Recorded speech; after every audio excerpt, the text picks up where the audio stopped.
I would like to welcome all of you to the presentation of the European Commission's report on Montenegro.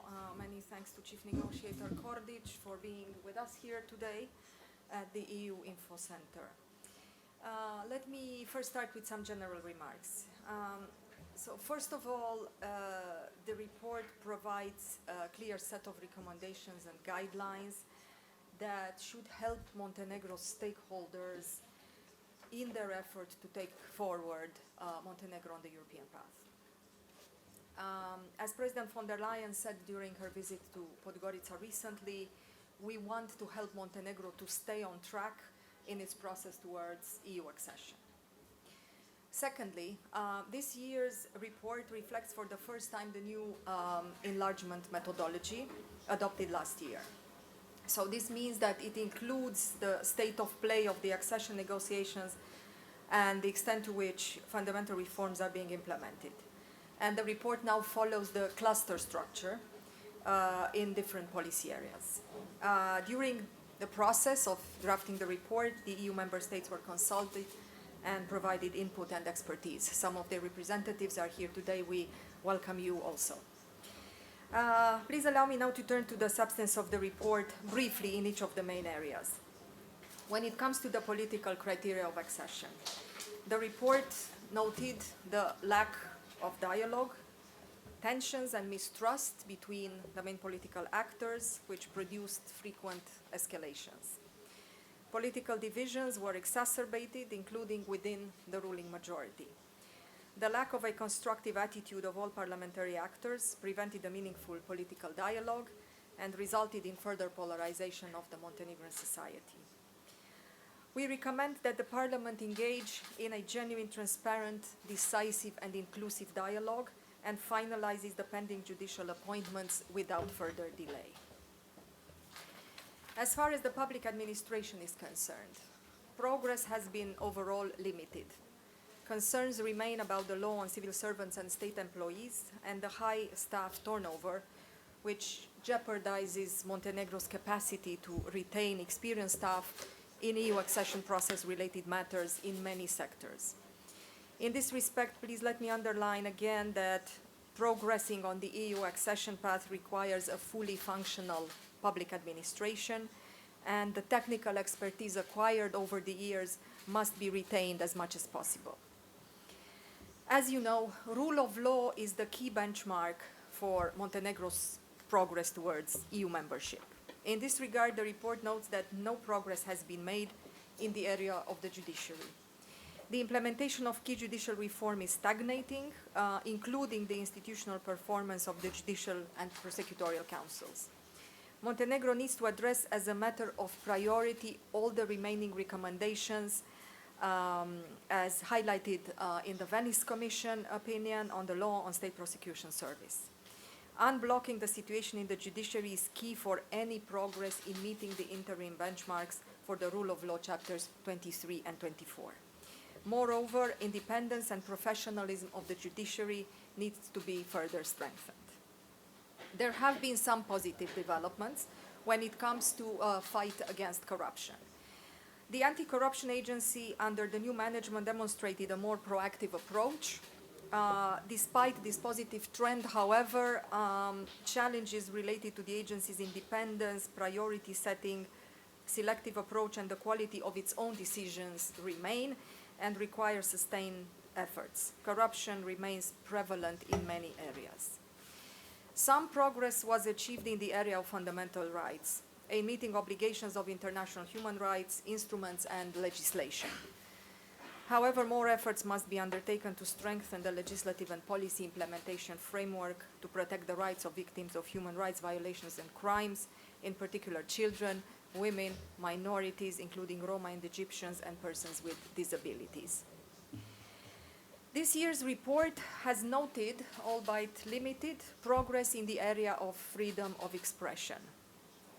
For example, in the investigation into the 2018 shooting of an investigative journalist, the process moved forward, but effective judicial follow-up both to this case and to other important old cases remains to be ensured. The Parliament did appoint the new RTCG Council in June this year without a broad cross-party support. But following this change and the subsequent changes of the RTCG management, the public broadcaster did start to feature politically more diverse content. Overall, more efforts are needed to address disinformation and online harassment and hate speech. We also know that the media scene remains highly polarized, often marked by politically biased and unbalanced reporting, including extensive involvement of foreign media from the region, which was particularly notable during election periods. Moving to justice, freedom and security. I'm happy to say that Montenegro made several achievements in this area, progress in the fight against organized crime and international police cooperation with unprecedented drug seizures in the country and abroad, as well as the arrest of prominent figures of criminal groups, showed that the capacity, the professionalism and the coordination of the law enforcement agencies is improving. Montenegro still needs to address some fundamental and systemic deficiencies in its criminal justice system, including the way organized crime cases are handled in court. And the capacity to address tobacco smuggling and money laundering is not yet at the expected levels. As far as the economic criteria is concerned, some progress has been achieved also in this area. To address the negative economic consequences of the COVID-19 pandemic, the authorities implemented several economic support packages that were well-targeted, transparent, and of a temporary character, avoiding market distortions. Although in spite of some delays due to the pandemic, the government continued implementing some of the envisaged reforms of the business environment. The financial sector remained stable during the crisis, and this was because of its strong pre-crisis position and the support measures implemented by the authorities.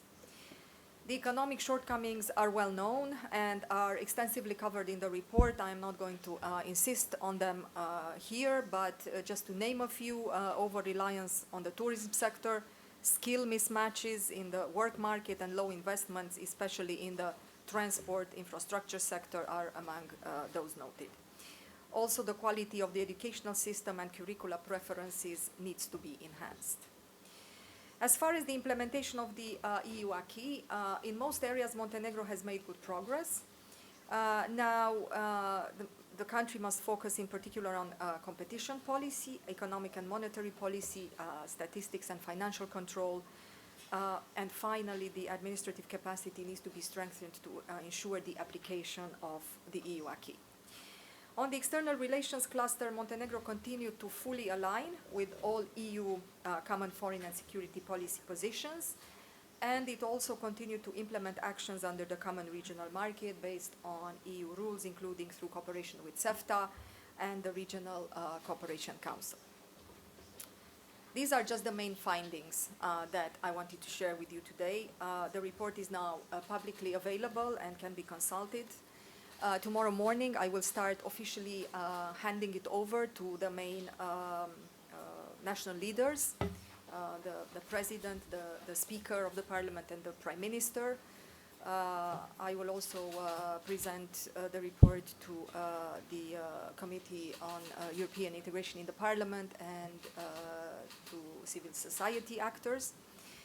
I would just like to say in the end that European accession is a process that requires an internal transformation for any country aspiring to join the EU.